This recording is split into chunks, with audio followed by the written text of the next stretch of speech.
Hello friends, स्वागत है आपका आपके अपने लीगल चैनल सोच पर प्रहार में। मैं हूं एडवोकेट सनी शर्मा और दोस्तों इस चैनल पर हर रोज मैं आपको लेटेस्ट न्यूज ला करके देता हूं, लेटेस्ट जजमेंट, और कई बार लॉ पे बातें करते हैं और कई बार एमए बातें करने लगते हैं। आज दोस्तों हम बात कर रहे हैं लिव इन रिलेशनशिप पे।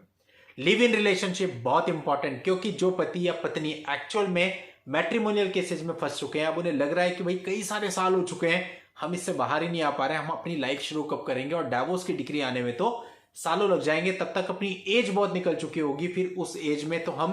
अपनी फैमिली लाइफ को आगे बढ़ाने के काबिल ही नहीं रह जाएंगे। तो फिर ऐसे में अभी क्या करें, कैसे बाहर आए? तो कई बार हमारे मन में ऑप्शन आता है कि भाई हम लिव इन में रहना शुरू कर देते हैं किसी के साथ, लेकिन फिर एक डर भी आता है, जिस तरह तरह के फैसले आते रहते हैं लिव इन को लेकर के समय समय पर, क्योंकि कोई स्टेब्लिश लॉ तो है नहीं। अभी हाल ही में इलाहाबाद हाईकोर्ट ने क्लियरली कहा था कि यदि आप मैरिड और आप किसी के साथ लिव इन रिलेशनशिप में रहते हो तो वो अपराध माना जाएगा। आप किसी भी प्रकार की सिक्योरिटी के हकदार नहीं होते हैं अगर आप किसी भी मैरिड बंदे के साथ लिव इन में रह रहे हैं। अब दोस्तों आज का जो मैं आपको डिसीजन बताने वाला हूं, ये पंजाब एंड हरियाणा हाईकोर्ट का है, आपके फेवर में है। और आप सब लोग जो इस तरह से फंसे हुए हैं, जिनके मैट्रिमोनियल मामलों में कुछ भी कार्रवाई नहीं हो रही है, बहुत समय लग रहा है या डाइवोर्स नहीं मिल पा रहा है, लाइफ को दोबारा स्टार्ट करना चाहते हैं, उनके लिए बहुत इंपॉर्टेंट है। पूरे वीडियो में आखिरी तक बने रहिएगा। चैनल को अभी तक सब्सक्राइब नहीं किया तो चैनल को सब्सक्राइब करके नोटिफिकेशन बेल पर जरूर क्लिक कर लें, ताकि जब भी मैं आप लोगों के लिए इस प्रकार की वीडियो लेके आऊं उसकी जानकारी आपको सबसे पहले मिले। दोस्तों देखिए, इस मामले में पति जिसके साथ लिव इन में रह रहा था, पति यानी कि उसकी डाइवोर्स की जो पिटीशन थी वो पेंडिंग थी, कोर्ट ने उसको डिसमिस कर दिया था, फिर उसने उसकी अपील डाली थी, अपील पेंडिंग में चल रही थी। इसी बीच वो किसी और के साथ लिव इन में चला गया और उन्होंने आर्टिकल 226 के अंतर्गत अपनी सिक्योरिटी के लिए हाई कोर्ट में एक रिट डाल दी कि इन रिस्पोंडेंट से हमें सिक्योरिटी चाहिए।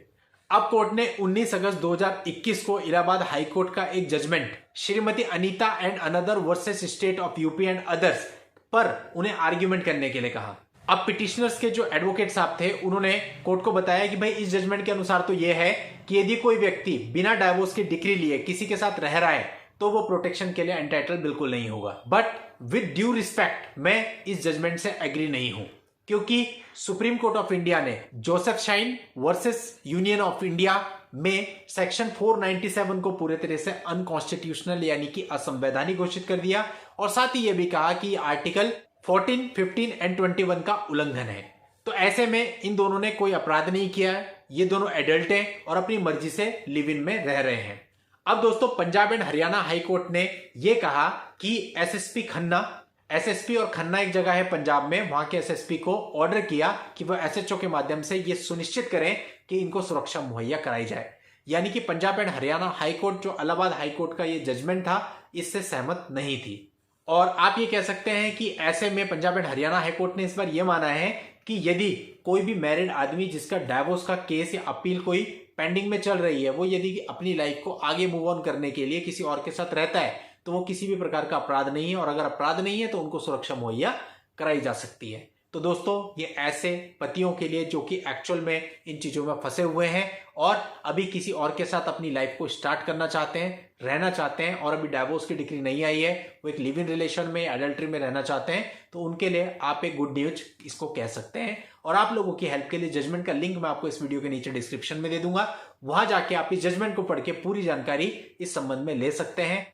और दोस्तों नेक्स्ट वीडियो में ऐसी नई लीगल जानकारी के साथ मैं आपसे फिर मिलता हूं, तब तक के लिए good bye and thank you for watching. Take care.